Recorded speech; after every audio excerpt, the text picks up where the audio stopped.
हे इंद्रेश्वर महादेवच्या बाजूला नर्मदा आहे. नर्मदाच्या इथे डॅम बनवणं चालू आहे आणि तिथेच हे मंदिर आहे.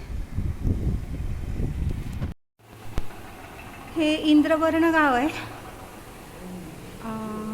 इंद्रेश्वर महादेव. इथे इंद्राने तप केलं होतं असं म्हणतात. आणि इथेच एक कमलाकर बापट म्हणून महाराज आहेत, ते इथे राहत होते. काली माता आहेत ह्या. आणि हे मधलं मंदिर आहे, बंद आहे.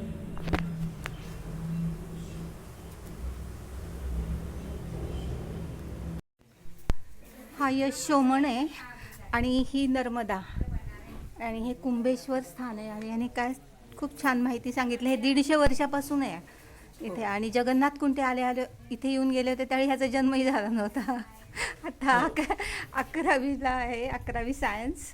आणि हे जे बांधलेलं आहे हे पायऱ्या आहे, राजस्थानची राणीने बांधले 150 वर्षापूर्वी. महाराजांनी त्यांच्याकडून हे झालेलं. कोणते? विष्णुपंत चैतन्य महाराज. हे विष्णुपंत चैतन्य महाराज आहेत. त्यांनी हे जे आहेत ना विष्णुपंत चैतन्य महाराज, ते त्यांनीच हे केलेलं. ही ते संस्थापक हेच आहेत. म्हणजे हे कोकणस्थ ब्राह्मण आहेत, सोमण. त्यांच्याकडे हे मंदिर आणि अजून मध्ये स्वामी समर्थांचं मंदिर, असे 2 मंदिर आहेत. चंदूलाल महाराजांची बैठक आहे त्या तिथे.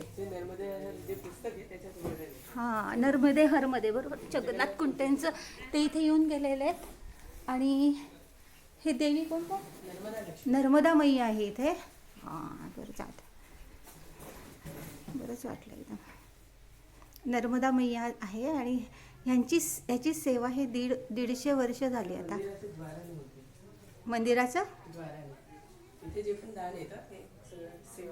हां. आणि इथे राहायची पण व्यवस्था आहे, अन्नक्षेत्र पण आहे. हे आम्हाला माहिती नव्हतं. तर ह्यांच्या आग्रहापायी आम्ही आलेलो. पण खूप छान रस्ता आहे आणि किनाऱ्यावरून पण रस्ता आहे. आता इथून तुम्ही पुढे नाही जाऊ शकतात, पण कुठूनही रामेश्वरून म्हणजे रामनाथ जिथे पण आहे, रामपुरा, हा, तिथून येऊ शकतो.